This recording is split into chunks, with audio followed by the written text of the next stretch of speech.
శ్రీవర్ధన్ రెడ్డి గారు జోష్ణ గారు చెప్పాలి.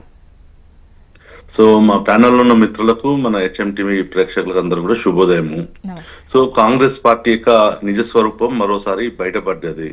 సో మోసం చేయడం, అబద్ధాలు ఆడడం, ఎన్నికల్లో గెలవడం అనేది కాంగ్రెస్ యొక్క నైజం.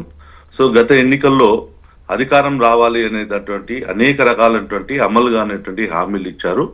అందులో ప్రధానమైనటువంటి హామీ మరి బీసీలను మోసం చేస్తూ 42% రిజర్వేషన్ ఇస్తామని చెప్పినటువంటి కాంగ్రెస్ పార్టీ ఇప్పుడే మిత్రుడు చెప్తున్నాడు జ్యుడిషియల్ వ్యవహారం ఉంది, సవరణ ఉంది, ఇవన్నీ ఉన్నాయని. ఆ రోజు వాళ్ళకి తెలియదా కాంగ్రెస్ పార్టీకి?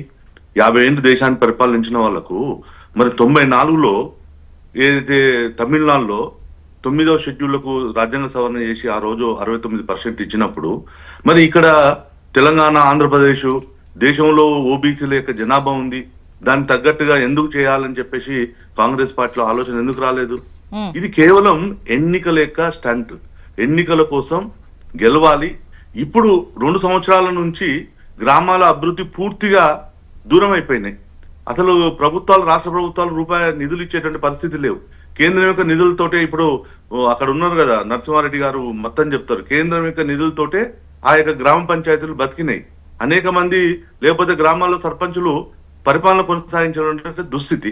కాంగ్రెస్ పార్టీ మొత్తం అంటే తనకు తెలుసు, వాళ్ళ దాంట్లో ఉన్నట్టు మేధావులకు తెలుసు, అందరికీ తెలుసు ఇది అమలు కావాలంటే హామీ, కానీ మరి మోసపూరితంగా చేయాలనేటువంటి వ్యవహారం.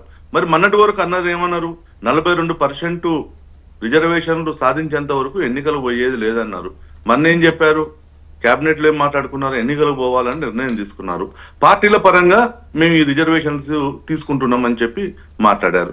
అరే ఇవన్నీ విషయాలు వాళ్ళకి తెలియదా ఇంతకుముందుకే? ఎందుకు ఇన్ని రోజులు స్థానిక సంస్థల ఎన్నికలను మీరు పోస్ట్ పోన్ చేసుకుంటూ గ్రామాల అభివృద్ధిని కాకుండా ఎందుకు చేస్తూ ఉన్నారు? అంటే కాంగ్రెస్ పార్టీకి అభివృద్ధి కావడం ఉండదు, కేవలం రాజకీయం యొక్క లబ్ధి గురించి మాత్రమే కాంగ్రెస్ పార్టీ ఆలోచన చేస్తుంది.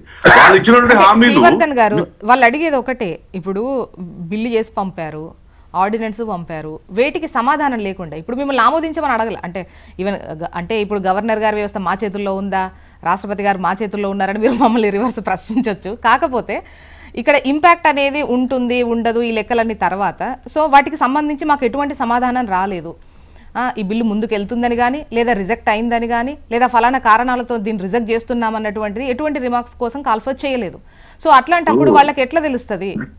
అదే అంటుండండి. ఇప్పుడు రాజ్యాంగం యొక్క మీరే చెప్పారు, వాళ్ళకున్న పరిమితులేంటి, పరిధులేంటి, వాళ్ళకున్న విచక్షణ అధికారాలు ఏంటి, ఇవన్నీ మనం ఇక్కడ డిస్కషన్ చేసినట్టు వ్యవహారం కాదు. అది కాంగ్రెస్ పార్టీ కూడా వాళ్ళకు కూడా తెలుసు, ఎలా చేయాలి, ఏం చేయాలి అనే విషయాలు వాళ్ళకి తెలియకుండా ఉన్నాయా? వాళ్ళకి అన్ని తెలుసు కదా. మేమేమంటున్నాం, ఇప్పుడు బీజేపీ మీద నెపం నెప్పి అంటే వేసి ఇక మొత్తం మా కోర్టు అంతా మేము తీసుకొని పోయి చేశాము, మేమంతా బీసీలకు రక్షణగా ఉన్నాము అని చెప్పినా ప్రజలు నమ్మలేనటువంటి స్థితి. ఎందుకంటే ఇది రాజ్యాంగ పరమైనటువంటి ఒక ప్రక్రియ అనుకుందాం.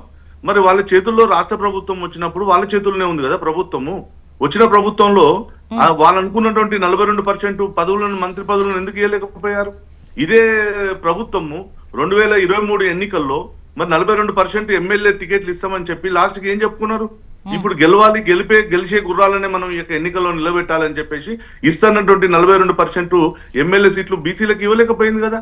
ఎక్కడిచ్చింది? యాకత్పుర లాంటి అనేక మంది ఓడిపోయేటువంటి ఒక 20 సీట్లను తీసి మేము కూడా దీంట్లో దగ్గర 30%కో 32%కి ఇచ్చినామని చెప్పి కాంగ్రెస్ పార్టీ చెప్పుకున్నది.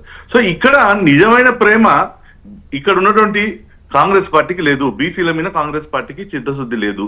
ఇది యువతల వాళ్ళ మీద, బీజేపీ మీద ఏదైతే ఆరోపణలు చేస్తున్నారో ఇది కరెక్ట్ అయినట్టు విధానం కాదు. ఇప్పటికైనా వాళ్ళు ఇదే ముఖ్యమంత్రి కాంగ్రెస్ పార్టీ ప్రజలకు చెప్పి మేము చెప్పినట్టు అమలు కానట్టు హామీలు ఉన్నాయి. ఆ రోజు వాళ్ళ యొక్క రాహుల్ గాంధీ ఇవాళనే కొత్తగా ప్రేమ ఉట్టుకొచ్చిందండి బీసీల మీద, ఓబీసీల మీద. ఆయన ఏం మాట్లాడారు ఢిల్లీలో? ఈ యొక్క ఓబీసీలు బీజేపీ ఓటు బ్యాంక్ గా ఉన్నారు దేశవ్యాప్తంగా, వీటిని విడగొట్టాలి, ఈ యొక్క ఓబీసీలను దూరం చేయాలనే ఎజెండా అని చెప్పేసి ఓపెన్ గా మాట్లాడారు. సో వాళ్ళకు బీసీలను అభివృద్ధి చేయాలి, వాళ్ళ యొక్క ఆర్థిక ఫలాలను అందించాలి. మీకు హిందుత్వ ఎజెండా ఒకటి ఉంది కాబట్టి వాళ్ళు కుల ఎజెండా ఎత్తుకునేటువంటి కార్యక్రమానికి వెళ్తున్నారు అనేది మీరు అంటున్నారు. వాళ్ళకు విభజన లింగం యాదవ్ గారు డెఫినెట్ గా మీ వాయిస్ తీసుకుంటా, ప్లీజ్ నోట్ చేసుకోండి, అన్నింటికి సమాధానం తీసుకుంటా. ప్రాంతాలుగా విడగొట్టడానికి చేశారు, కులాలుగా చేశారు, మతాలుగా చేశారు, ఎన్నో రకాలుగా చేశారు. ఈ రోజు వాళ్ళ యొక్క ఎత్తులు పార్తలేవు, ప్రతి ఎన్నికల్లో ఓడిపోతున్నాం కాబట్టి ఇది ఇవాళ తెలంగాణలో కూడా ఒక ఎజెండా ఎత్తుకున్నారు. మీరు చూశారు కదా 6 గ్యారెంటీలు 400 హామీలు, మరి ఈ యొక్క దాంట్లో ప్రధానమైనటువంటి బీసీ ఎజెండాను ఎత్తుకున్నటువంటి కాంగ్రెస్ పార్టీ చేయడంలో పూర్తి వైఫల్యం చెందింది. అంటే వాళ్ళ మాటలకు చేతలకు చాలా డిఫరెన్స్ ఉంది. ఇది ఈ యొక్క తెలంగాణ సమాజం బీసీలందరూ కూడా గమనించారు. అందుకోసం కనీసం అదేంటున్నాయి ఇవాళ వారు మాట్లాడుతున్నారు, ఇది పార్టీలకు సింబల్ లేనంటే ఎన్నికలు. అంత మాత్రాన పార్టీలకు సింబల్ లేకపోతే 42% రిజర్వేషనే కదా, దానికి దీనికి సంబంధం ఏంది? ఏ దానికైనా ఎన్నికలు అనేది ఇప్పుడు కాంగ్రెస్ పార్టీకి అది వాళ్ళకు రివర్స్ క్వశ్చనే కదా అండి. 42% లేకపోయినా ఇస్తే వాళ్ళ కంటెస్ట్ చేసే విధానం వేరుంటది, మద్దతు పలకడం పలకపోవడం అనేది పెద్ద సంబంధం ఉండదు.